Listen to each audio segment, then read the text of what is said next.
Hello students, मेरा नाम है सादात शेख एंड मैं आप लोगों के सामने आज एक बहुत ही इम्पोर्टेंट टॉपिक का एक ब्रीफ इंट्रोडक्शन देना चाहता हूँ।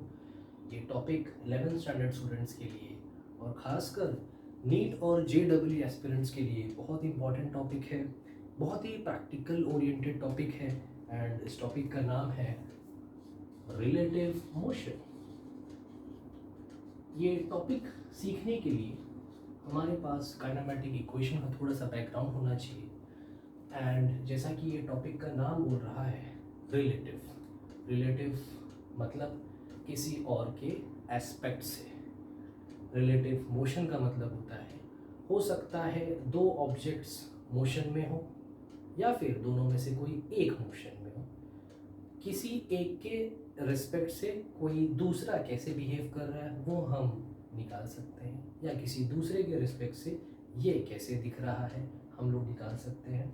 जैसे कि हम लोग निकाल सकते हैं रिलेटिव वेलोसिटी। हो सकता है दोनों ऑब्जेक्ट्स मोशन में हो एंड हमें समझ में ही नहीं आ रहा है कि सामने वाले ऑब्जेक्ट की एग्जैक्ट वेलोसिटी क्या है। हम लोग एग्जैक्ट वेलोसिटी के हेल्प से रिलेटिव वेलोसिटी भी निकाल सकते हैं। हो सकता है दोनों में से कोई एक ऑब्जेक्ट मोशन में हो, तभी भी हम लोग relative velocity, relative displacement, in fact time भी निकाल सकते हैं हम लोग। जैसे कि मैं आपके सामने एक एग्जांपल रखना चाहता हूँ कि अगर एक ट्रेन एक सर्टेन डायरेक्शन में जा रही है, मान लो इस ट्रेन की वेलोसिटी है VA बार एंड उसका मैग्नीट्यूड मैं ले लेता हूँ 60 किलोमीटर पर आवर। ये ट्रेन एक सर्टेन वेलोसिटी से जा रही है एक सर्टेन डायरेक्शन में, लेकिन ट्रेन ए के पैसेंजर्स को ऐसा लग रहा है कि जो आसपास से ट्रीज गुजर रहे हैं उनकी भी कुछ वेलोसिटी है। इनफैक्ट वो लोग तो ये बोल रहे थे कि पैसेंजर्स को ऐसा लग रहा था कि ट्री भी एक सर्टेन वेलोसिटी से जा रही है उल्टे डायरेक्शन में, बट हकीकत ये है कि ट्री की तो वेलोसिटी है ही नहीं, वेलोसिटी ऑफ ट्री इज 0। तो फिर क्या वो पैसेंजर्स झूठ बोल रहे थे? नहीं, वो जो पैसेंजर्स कह रहे थे कि ट्री एक सर्टेन वेलोसिटी से पीछे की तरफ जा रही है, एक्चुअल में वो वेलोसिटी थी रिलेटिव वेलोसिटी ट्री की विथ रिस्पेक्ट टू ट्रेन ए की। जैसे कि जो मैं बोल रहा हूँ, अगर मैं उसको लिखने की कोशिश करूँ कि what is the velocity of train A with respect to tree, मतलब ट्री की तरफ क्या लग रहा है। जैसे कि अगर मैं इसका जनरलाइज्ड फार्मूला लिखने की कोशिश करूँ कि what is the velocity of A with respect to B, A and B कोई भी ऑब्जेक्ट हो सकता है, तो the formula is V A bar minus V B bar. हो सकता है velocity of B with respect to A बोले V B bar minus V A bar. यानी अगर हमें पूछा जाए कि पैसेंजर्स ए को क्या लग रहा है, ट्री कितनी वेलोसिटी से जा रही है, तो मैं निकाल सकता हूँ उसे। सिमिलरली अगर मैं इसको सब्सटीट्यूट करने की कोशिश करूँ V A bar minus V T bar, या फिर velocity of tree with respect to train है V T bar minus V A bar. तो जब हम लोगों ने वैल्यू सब्सटीट्यूट करा तो चेक कर रहे हैं वेलोसिटी ऑफ ट्री तो 0 है एंड वेलोसिटी ऑफ ट्रेन ए जो है 60 आई कैप है। मतलब पैसेंजर्स जो ट्रेन ए में बैठे थे उन्हें लग रहा है कि ट्री जो है -60 आई कैप की वेलोसिटी से जा रही है। वो लोग गलत नहीं बोल रहे थे, वो लोग सही बोल रहे थे, लेकिन वो velocity exact velocity of tree नहीं थी। एग्जैक्ट वेलोसिटी ऑफ ट्री तो 0 है। वो लोग बता रहे थे velocity of tree with respect to train A, जिसको हम लोग ने बहुत आसानी से कैलकुलेट कर लिया है। हो सकता है हम लोगों को बोला जाए कि what is the velocity of train A with respect to tree, मतलब ट्री पे जो पर्सन होगा या खुद ट्री अगर ऑब्जर्व कर रही है तो ट्रेन ए की वेलोसिटी क्या है। मैं वैल्यू अगर सब्सटीट्यूट करूँ तो ये हो जाएगा 60 I cap velocity of train ए, और ट्री की तो वेलोसिटी 0 है, मुझे मिल जाएगा 60 आई। मतलब ट्री अगर एक ऑब्जर्वर होता तो उसे लगता कि ट्रेन ए 60 आई कैप की वेलोसिटी से जा रही है। अब यहाँ पर मैंने लिया हूँ दो में से एक ऑब्जेक्ट मोशन में है, हो सकता है दोनों ऑब्जेक्ट मोशन में। यानी अगर मैं एक और एग्जांपल से आपकी हेल्प करूँ तो दो ट्रेन ले लेता हूँ मैं, एक जिसकी वेलोसिटी 60 किलोमीटर पर आ रहा है और एक और ट्रेन है जिसकी वेलोसिटी मैं ले लेता हूँ उसी डायरेक्शन में लेकिन 40। बोला जाएगा कि बी वाले पैसेंजर्स को क्या लग रहा है ट्रेन ए कितनी वेलोसिटी से जा रहा है, या फिर ए वाले पैसेंजर्स को क्या लग रहा है बी कितनी स्पीड से जा रहा है और किस डायरेक्शन में जा रहा है।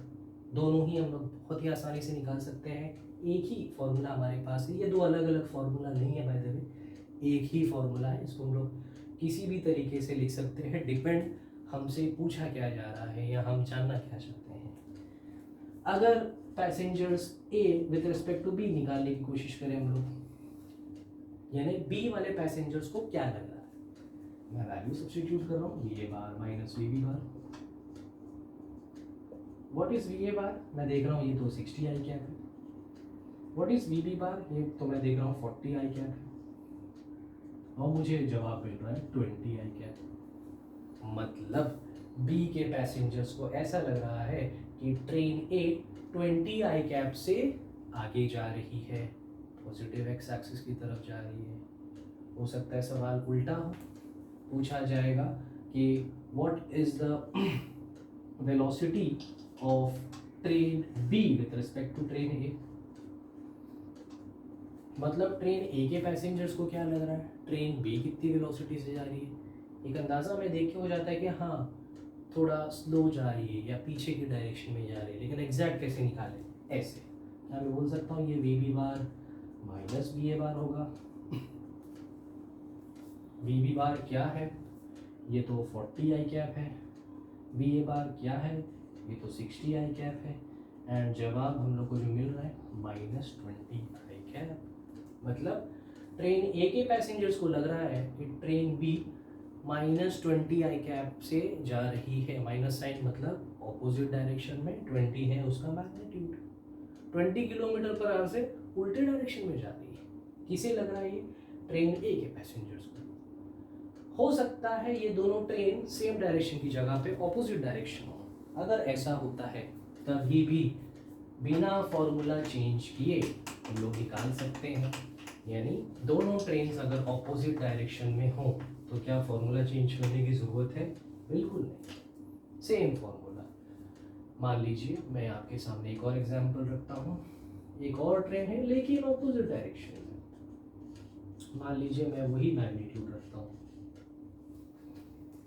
पूछा जाएगा ट्रेन बी के पैसेंजर्स को क्या लग रहा है ट्रेन ए कितनी वेलोसिटी से जा रही है, या फिर ट्रेन ए के पैसेंजर्स को क्या लग रहा है ट्रेन बी कितनी वेलोसिटी से जा रही है। Relative velocity of train A with respect to train B, B के पैसेंजर्स को क्या लग रहा है, चलो निकाल लेते हैं। V A bar minus V B bar, वही तो फॉर्मूला है हमारा। वी ए बार क्या है 60 आई कैप, वी बी बार क्या है वो भी 60 आई कैप है लेकिन एक ऑपोजिट डायरेक्शन में। देख लीजिए वी बी बार किधर है, माइनस आई कैप की तरफ, मैग्नीट्यूड तो दोनों का सेम, माइनस माइनस हो जाता है प्लस।